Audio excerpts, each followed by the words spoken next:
While you're out adventuring, you're going to run across some unhelpful creatures that you might need information from, or you might need them to do certain things for you, and they just don't want to do it. Well, the charisma based skill intimidation might be just what you're looking for. My name is Don. I'm trying to be the Sly Strategist, and let's go ahead and get into it. Now, intimidation is one of the skills that you can put some proficiency into. And if you do, it'll greatly help how effective you are at the two intimidation things that you can do, which are coerce and demoralize. So let's go ahead and start with coerce. Now, when you attempt to coerce, you are attempting to bully or threaten a creature into doing what you want or to try to get some information that you need that they don't want to give you. Maybe they're trying to keep you from getting information on their boss, or maybe they are trying to lead you down the wrong pathway into a trap. You know this, and you want them to take you directly where you want to go. This is a skill that is generally not going to happen during an encounter. This is going to be something that you're going to be doing during exploration or in your downtime. Because it doesn't specifically have a like 1, 2, or 3 action cost. It's something you're going to be doing outside because it takes a minute of conversation in order for this coercion to happen. So you have to have a conversation with a particular creature that you're trying to coerce. One thing that it's written in the particular description is it's 1 minute of conversation with a creature that you can see and that they can see or sense you. So you do have to be able to see this creature you're trying to coerce. GMs might do a little homebrew on that themselves, but as written, you do have to see the creature. So at the end of this particular conversation, whether it is just you telling the GM what you're doing or actually role playing it out, you're going to perform an intimidation check against the target's will DC, and the GM can make any adjustments depending on the situation itself, if you're role playing it, how well you role played it, or even if you're just telling the GM what you're doing on what your plan is and how well he thinks your plan would work. Now, one thing to know when you're coming out of trying to coerce a creature is that the best case scenario is that the creature is going to be unfriendly towards you, and the worst case scenario is that it is going to be hostile. So on a critical success, it gives you what you seek and it will follow your directives for up to a day. GM discretion on how long that's actually going to be, but it is at max for 1 day. At that point, the creature is going to become unfriendly, but it is going to be too scared to retaliate against you, at least in the short term. So it's not going to turn you in or not going to try to stab you in the back, at least in the short term. A success is going to be the same general conditions as a critical success, meaning that it gives you what you seek or the information that you want or will follow your directives for up to a day.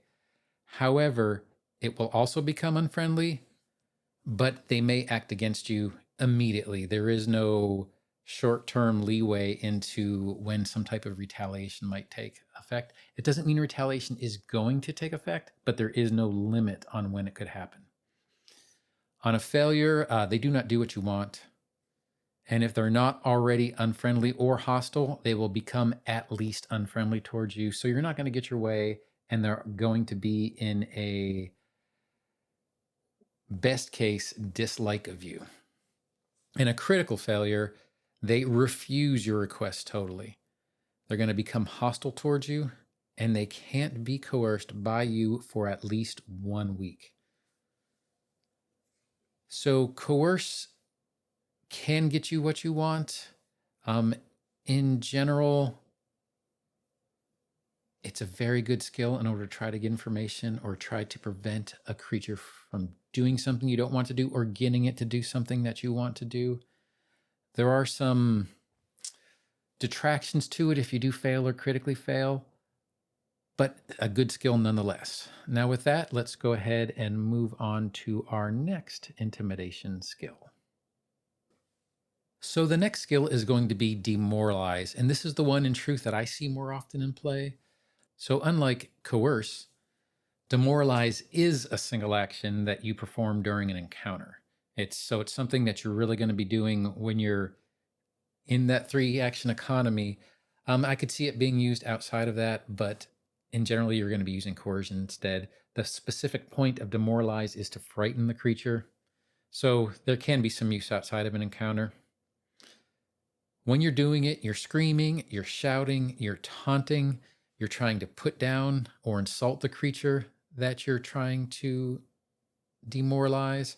And by doing so, you're trying to shake their resolve in their thoughts, their actions, their ideals, but you're basically just trying to use that intimidation to frighten the creature. The intent is not to get information from them or to get them to do what you want. The whole thing is just to frighten the creature. So they must be within 30 feet of you.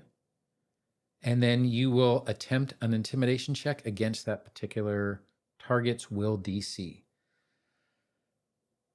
I have seen this a few times played this way,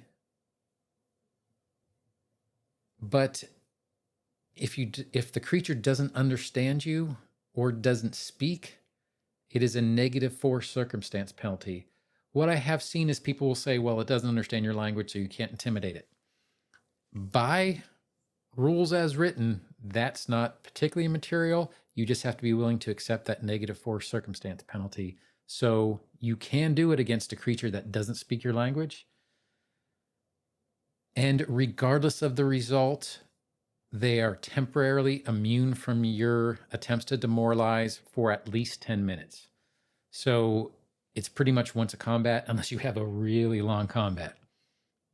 Now, on a critical success, the creature is going to be frightened 2.